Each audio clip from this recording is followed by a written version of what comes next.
Eligibility criteria की। तो for this examination all graduates are eligible, but क्योंकि इसमें ओटीए भी होता है और आईएमए एंड अदर एकेडमीज भी इन्वॉल्व होती हैं, तो there is certain age limit. तो वो एज लिमिट क्या है आज हम बात कर रहे हैं उसके बारे में भी।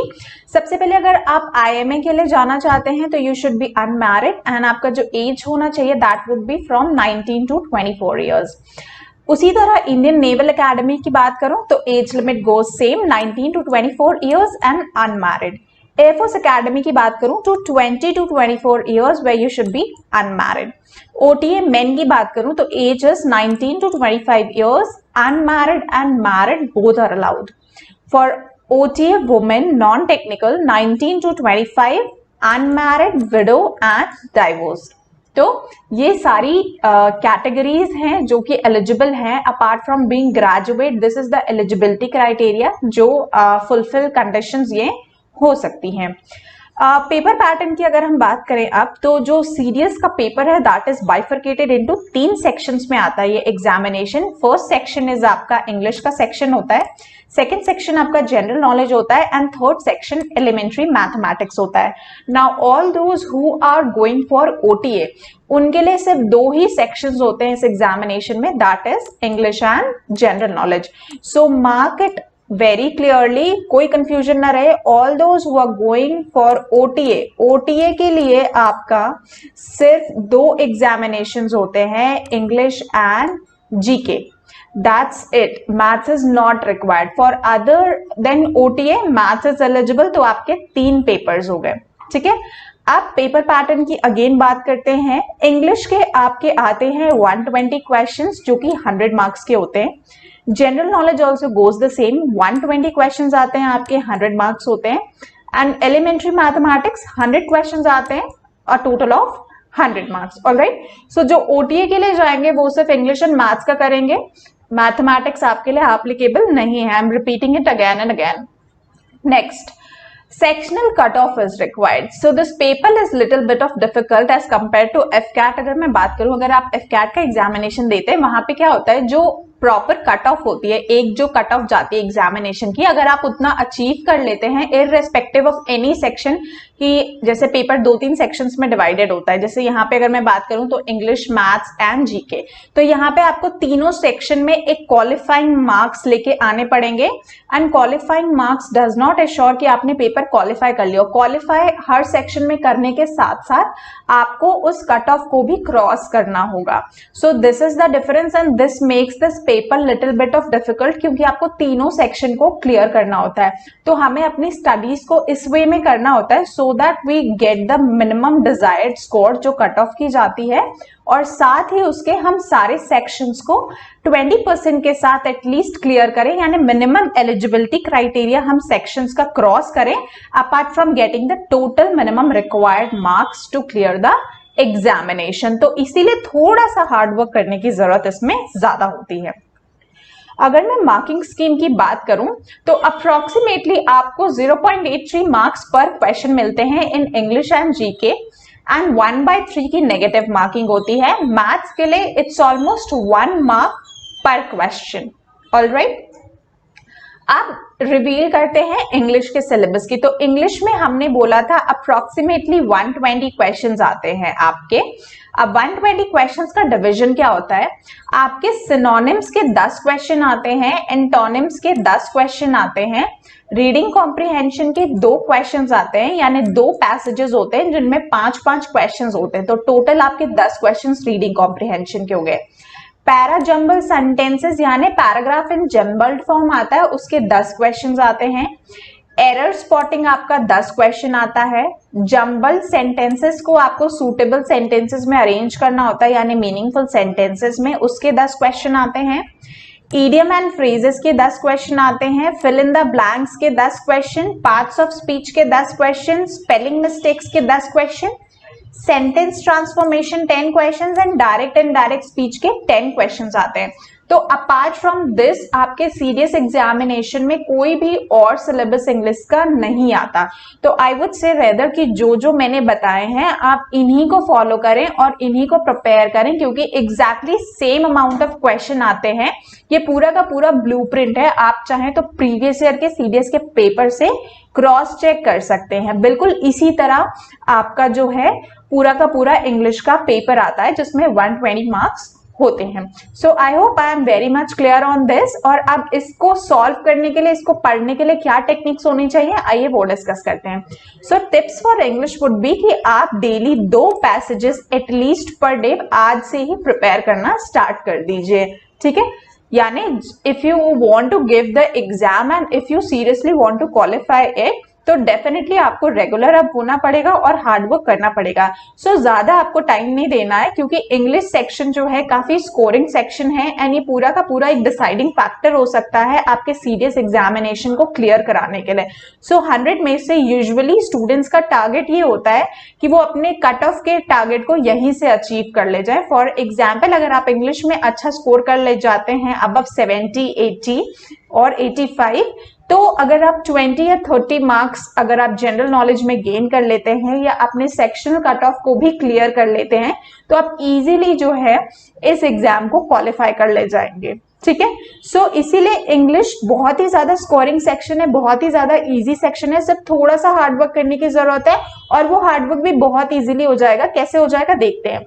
आपको मैंने बोला आप 2 पैसेज डेली प्रैक्टिस करिए, 5-5 क्वेश्चन उसमें से आते हैं। आपको मिस स्पेल्ड वर्ड्स की प्रैक्टिस करनी है। एंटोनिम्स एंड सिनोनिम्स अगर आप 20 डेली सॉल्व करें तो जब तक आपका एग्जामिनेशन आएगा that will be more than enough कि आप तब तक उतने ज्यादा एंटोनिम्स एंड सिनोनिम्स को कवर कर चुके होंगे। ऑर्डरिंग ऑफ सेंटेंसेस आप 10 डेली प्रैक्टिस करिए। पैराग्राफ करेक्शन का आप 5 डेली प्रैक्टिस करिए। Direct and direct speech 10 daily practice करिए। यानी 10-10 क्वेश्चंस जितने एग्जामिनेशन में आते हैं इन अ सिमिलर मैनर आप 10-10 क्वेश्चन प्रिपेयर करिए, 10-10 प्रैक्टिस करिए, उससे ज्यादा नहीं। ऑल्सो अगर किसी भी चीज में आपको डाउट है इंग्लिश के सेक्शन में, क्योंकि बहुत ज्यादा स्कोरिंग सेक्शन है, आप इसको लाइटली नहीं ले सकते, माय रिकमेंडेशन वुड बी कि आप अपने कॉन्सेप्ट्स को जल्दी से जल्दी क्लियर करें इंग्लिश में। और अगर किसी भी पार्ट में कोई भी डाउट है please rectify it as soon as possible.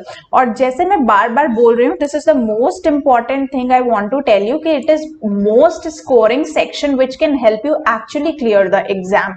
सो इस पे आपको फोकस करने की बहुत ज्यादा जरूरत है। अगर आपने इंग्लिश को कंट्रोल कर लिया तो डेफिनेटली आप एग्जाम क्लियर कर लेंगे, क्योंकि एग्जाम क्लियर करने वाले 2 लोग होते हैं।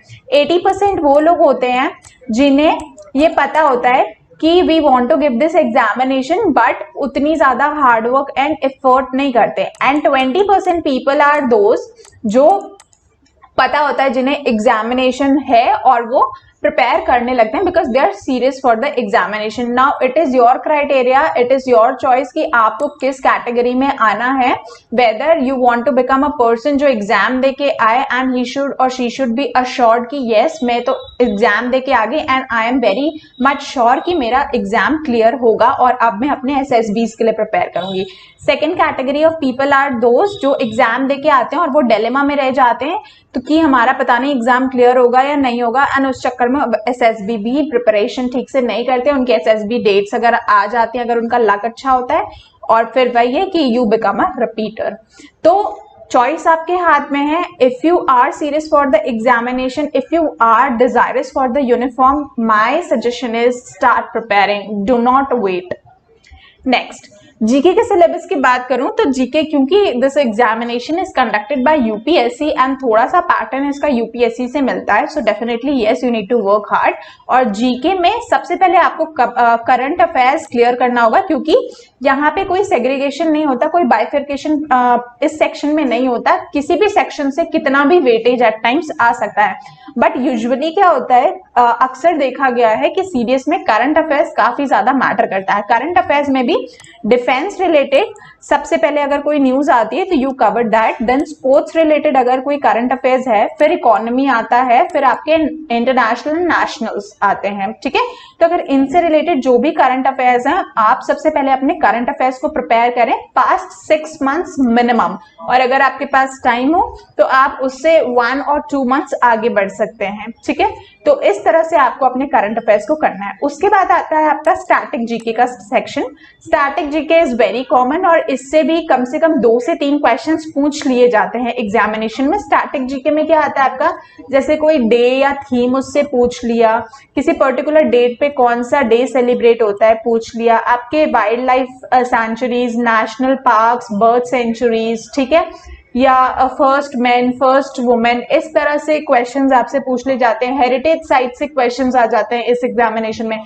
तो ऐसे जो स्टैटिक जीके के सेक्शंस है वो ये इंपॉर्टेंट कुछ चीजें मैंने डिस्क्लोज की हैं। इसके अलावा और भी बहुत सारी चीजें हैं।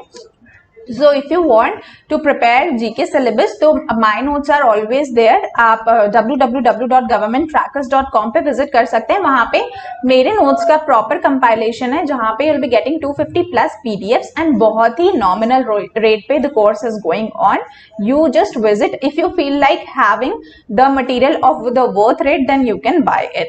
मिसलेनियस में फिर आपका जनरल स्टडीज आता है। इसमें होता क्या है आपका कि जैसे आपका जनरल केमिस्ट्री, फिजिक्स, बायो आता है और उसमें भी स्पेसिफिक आपको पूरा का पूरा नहीं पढ़ना होता है। उसमें जैसे लॉ रिलेटेड क्वेश्चंस आ जाते हैं, जैसे केमिस्ट्री में कोई लॉ हो गया, या किसी फिजिक्स में आप देखें किसी इंस्ट्रूमेंट के वर्किंग का प्रिंसिपल पूछ लिया जाता है, या उससे बेस्ड कॉन्सेप्ट कोई पूछ लिया जाता है। तो इस तरह के क्वेश्चंस आपके पुटअप किए जाते हैं। हिस्ट्री की अगर मैं बात करूं तो हिस्ट्री में आपको वैदिक हिस्ट्री का थोड़ा सा देखना पड़ेगा। एटलीस्ट ये इंपॉर्टेंट सेक्शंस हैं जिन्हें आप छोड़ नहीं सकते, क्योंकि सीडीएस में क्या होता है, वैदिक हिस्ट्री बहुत पूछी जाती है। मॉडर्न हिस्ट्री आपको पूरा कवर करना होगा। इंडस वैली सिविलाइजेशन से लेके और सिविलाइजेशन से लेके बहुत सारे क्वेश्चंस पूछे जाते हैं। एंड ऑल दोज एम्पायर्स जो भी अभी इंडिया में स्टैब्लिश हुए हैं, आपको उनसे रिलेटेड पूछना है। स्पेशली दिल्ली सल्तनत की अगर मैं बात करूं तो बहुत क्वेश्चंस, और हर बार एग्जाम में एक ना एक क्वेश्चन दिल्ली सल्तनत का आता ही आता है। उसके बाद ज्योग्राफी में अगर मैं बात करूं तो ज्योग्राफी में आपका जो है इंडिया के जो भी फिजिकल डोमेन है, फिजिकल ज्योग्राफी है, उससे आपको अवेयर होना चाहिए। चाहे वो रिवर्स हो गए, ड्रेनेज सिस्टम हो गया, चाहे वो हमारा वेजिटेशन पैटर्न हो गया, माउंटेन्स हो गए, ठीक है, कौन से माउंटेन्स कहाँ प्लेस्ड हैं, उनके ओल्डर नेम, उनके fresher name, western Ghats, eastern Ghats, ठीक है। तो इस तरह के क्वेश्चंस बहुत पूछे जाते हैं। और अगर कहीं पे कोई प्रीवियस ओल्डर नेम हो तो यूजुअली उस रेफरेंस में क्वेश्चन, जैसे दिल्ली को पहले इंद्रप्रस्थ के नाम से जाना जाता था, तो वो ओल्डर नेम पे ज्यादा फोकस करेंगे, आपको करंट नेम नहीं बताएंगे। तो वो आपके दिमाग में आइडिया होना चाहिए कि अगर किसी का कोई ट्रेडिशनल नेम पूछ लिया तो उसका मॉडर्न नेम क्या है। उसके बाद पॉलिटी एक इम्पॉर्टेंट पार्ट है आपके इस सीडीएस के एग्जामिनेशन में। पॉलिटी में आपको at least Indian constitution, fundamental duties, fundamental rights, और जो बेसिक जो हमारा हायरार्की है सिस्टम का, प्रेसिडेंट, उसके पावर्स, आपका पार्लियामेंट, उसके पावर्स, एमपी के पावर्स, राज्यसभा के पावर्स, ठीक है, लोकसभा के पावर्स हो गए आपके, जुडिशरी सिस्टम के बारे में जानना, जुडिशरी सिस्टम के पावर्स। तो ये जो बेसिक कॉन्सेप्ट्स हैं पॉलिटी में, ये आपके कवर होने बहुत ज्यादा जरूरी है कि वो सिस्टम, हायरार्की क्या है इंडियन सिस्टम की, एंड उनसे रिलेटेड पावर्स के बारे में, उनसे रिलेटेड किसी पर्टिकुलर एरा में कोई स्पेसिफिक चीज हुई है, कोई प्राइम मिनिस्टर के टाइम पे या किसी प्रेसिडेंट के टाइम पे कोई स्पेसिफिक थिंग अकर करी है, कोई स्पेसिफिक पीरियड रहा है जो काफी हाईलाइट होते चले आ रहा है हिस्ट्री में, तो वो उस तरह से आपको चूज करना है। थोड़ा सा स्मार्ट वे में अगर आप प्रिपेयर करेंगे तो GK is not really difficult for this exam. उसके बाद इकोनॉमिक्स की बात करें तो इकोनॉमिक्स में आपको सबसे पहले तो current affairs will be the most important.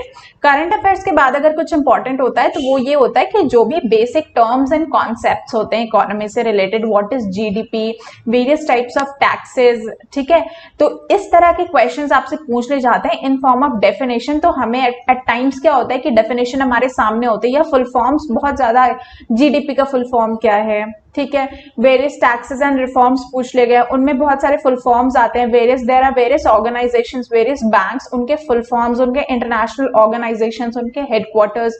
तो इस तरह के क्वेश्चंस आपसे इकोनॉमी में डेफिनेटली पुट अप किए जाते हैं, तो वो आपको जानना, लाइक मेजर ऑर्गेनाइजेशंस तो आपको छोड़ने ही नहीं है, वो आपको कवर करना है। तो बहुत ही स्मार्ट वे में हमें इस जीके के सिलेबस को कवर करना है। तो it is going to be very easy. अगर आपके जो क्वेश्चंस आते हैं दैट आर 120, तो एटलीस्ट अगर आप इस वे में अभी से पढ़ना स्टार्ट करेंगे तो डेफिनेटली 50-60 क्वेश्चंस आप इजीली क्लियर कर सकते हैं। आई विल नॉट से कि आप 120 करके, बट येस 50% तो आप बहुत आराम से कर सकते हैं। एंड वहां इंग्लिश में अगर आप अच्छा स्कोर कर लेंगे तो इजीली आपका ये पेपर जो है वो क्लियर हो जाएगा। आगे बढ़ते हैं।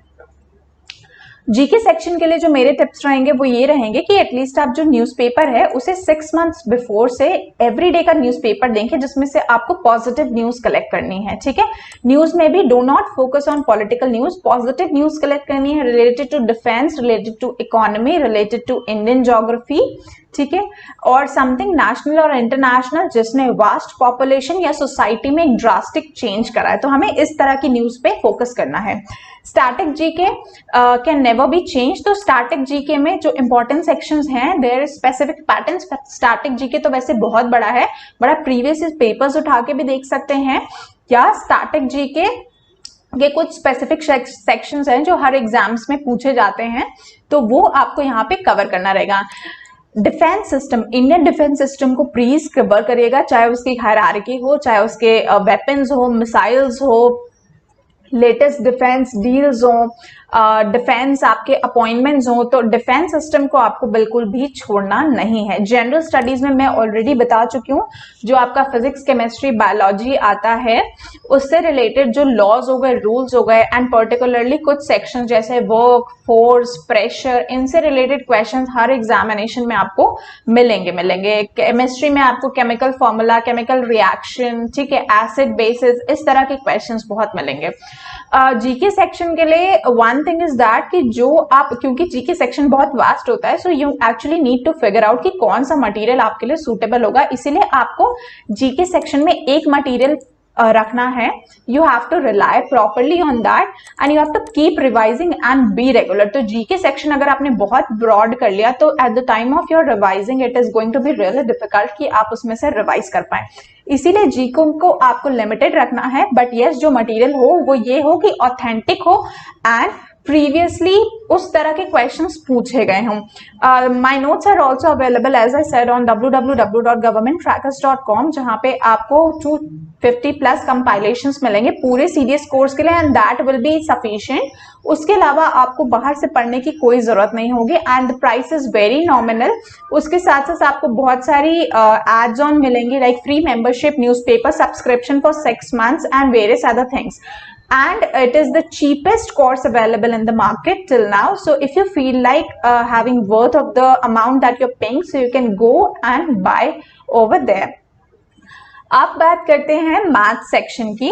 सो मैथ्स में ब्रॉड सेक्शंस में बता देती हूँ, जैसे अर्थमेटिक का सेक्शन आ गया। अर्थमेटिक में सबसे पहले आपका नंबर सिस्टम आ गया, जहां पे natural numbers, integers, rational numbers, real numbers, इस तरह के क्वेश्चंस इनसे रिलेटेड आपसे पूछे जाते हैं। सो you can start solving questions of 8, 9, 10th के एनसीईआरटी के क्वेश्चन सॉल्व कर सकते हैं। I think that is going to be sufficient आपके मैथ्स के एग्जामिनेशन के क्रैक करने के लिए। जो मुझे मेजर चीजें लगी वो मैंने उठा के पूछ लिया कि यहाँ से तो क्वेश्चंस आते ही आते हैं।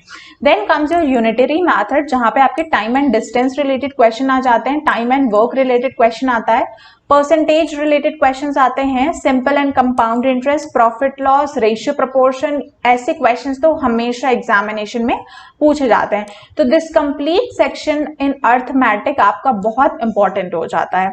उसके बाद division algorithm, multiples and factors related question, HCF, LCM, ऐसे क्वेश्चंस बहुत पूछे जाते हैं। ठीक, तो अगेन इसमें ये वाला सेक्शन बहुत ज्यादा इंपॉर्टेंट है अर्थमेटिक में। आप ऑल्सो प्रीवियस के पेपर्स देख सकते हैं अपने रेफरेंस के लिए कि किस तरह के क्वेश्चंस पूछे जाते हैं, और उन्हीं सेक्शंस पे फिर you can start focusing.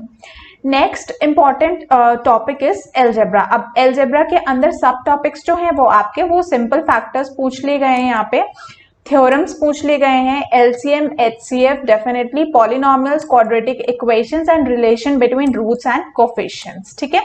Then is trigonometry. Trigonometry में sine x, cosine x, tangent x, ठीक है, values of sine, cos, tan, ठीक है, या पर्टिकुलरली एक्स को जैसे बता दें उन्होंने कि 0 रहेगा, 30 रहेगा, 45 रहेगा, 60 रहेगा, 90 रहेगा, उससे रिलेटेड साइन, कॉस, टैन की वैल्यूज क्या क्या रहेंगी, और सिंपल ट्रिग्नोमेट्री आइडेंटिटीज यूज करके बहुत ही सिंपल क्वेश्चंस दिए जाएंगे जहां पे जो डायरेक्ट आइडेंटिटी बेस्ड या फॉर्मूला बेस्ड होंगे, तो वो आप देख सकते हैं। और इवन में इसमें आप ये भी कैटेगराइज कर सकते हैं कि कौन सा क्वेश्चन जो है, कौन सा सेक्शन आपके लिए डिफिकल्ट है और कौन सा क्वेश्चन आपके लिए इजी है। बिकॉज जैसे मैंने बोला, if a weak in maths अगर थोड़ा सा प्रॉब्लम होता है and you have to give the examination, तो उसमें क्या होता है कि आप, क्योंकि सेक्शनल कट ऑफ, ध्यान में रखिए कि सेक्शनल कट ऑफ आपको अचीव करनी है। अगर आप मैथ्स में अच्छा नहीं स्कोर कर पाए तो बाकी 2 पेपर्स आप चूज कर लीजिए, और मैथ्स में जो बेसिक आपका है उन सब्जेक्ट्स को, उन टॉपिक्स को आप क्लियरली अच्छे से कर लीजिए, और जो आप नहीं कर पा रहे हैं यू लीव इट। पहले तो एक बार कोशिश करके देखिए, लेकिन अगर आपको डिफिकल्ट लग रहा है तो आप उसको छोड़ सकते हैं, एंड इतना एम कर सकते हैं कि एटलीस्ट आप 20% ऑफ द पेपर करके आए, so that sectional cut off का जो क्राइटेरिया है वो आप ऑटोमेटिकली फुलफिल कर लें।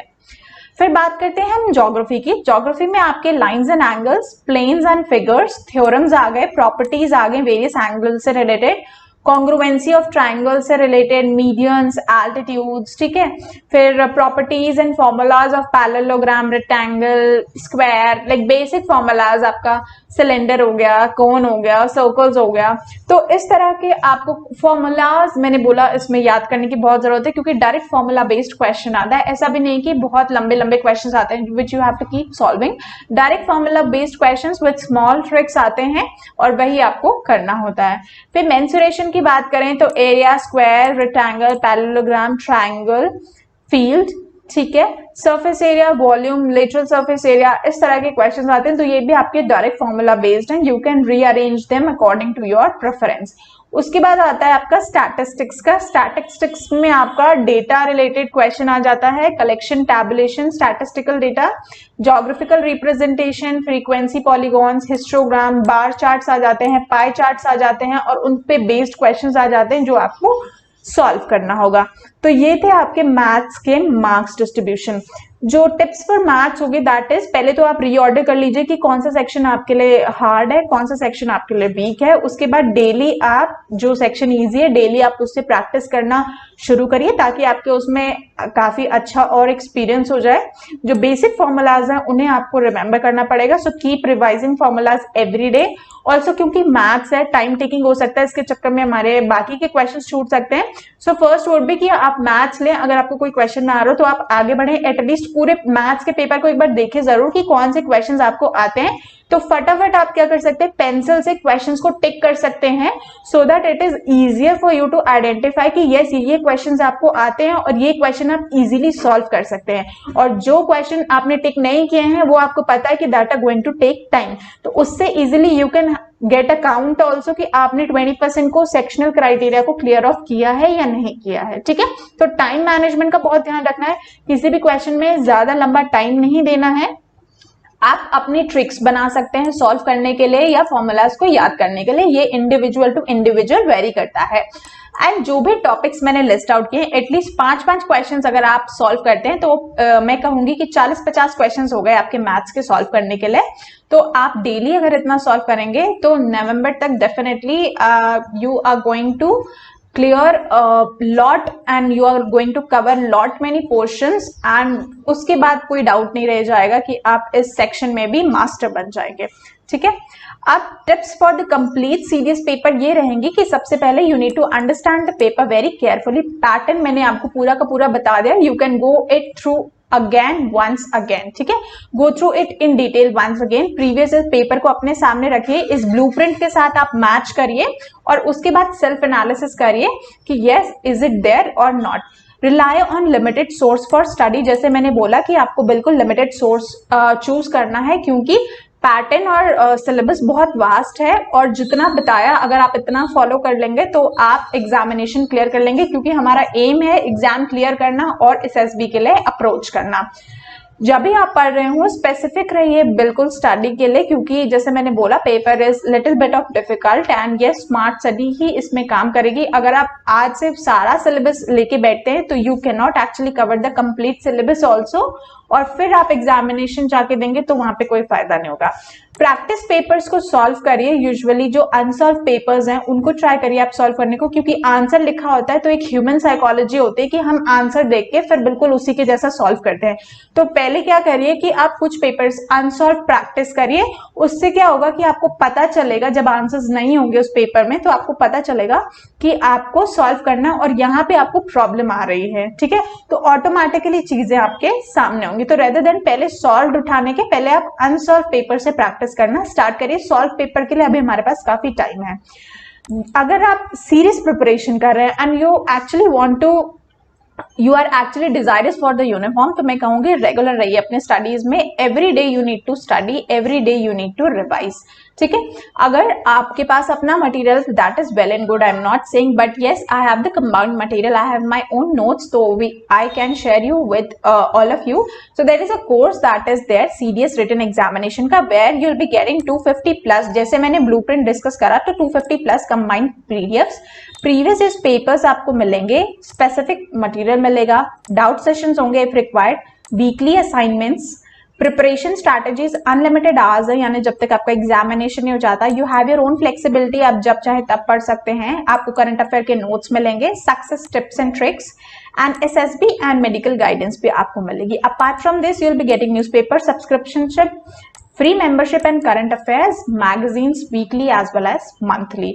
तो ये सारा आपको मिलने वाला है, very nominal cost, the course is going on, you can start enrolment अगर आपको लगता है कि उस मटेरियल का इतना worth you are paying and you are getting a lot many thing, तो definitely, but what I feel like is it is one of the cheapest course that is available in the whole market, so you can go there, have a look, if you feel like you can buy and rely on the material and you can stick to it, क्योंकि इसको अगर आपने पढ़ ले तो इसके अलावा आपको बाहर से कुछ भी और पढ़ने की जरूरत नहीं है। So once again I would request you to come and visit our site that is www.governmentcrackers.com. Also I'd say that free membership free of cost is going on now, जिसके बहुत सारे बेनिफिट्स होंगे, like defence blog, weekly current affairs, weekly magazines जो आपको अभी मिल सकते हैं इस कोर्स के साथ साथ। तो आप आइए, ज्वाइन करिए और अपना एक्सपीरियंस शेयर करिए, start preparing for the exam. तब तक के लिए जय हिंद।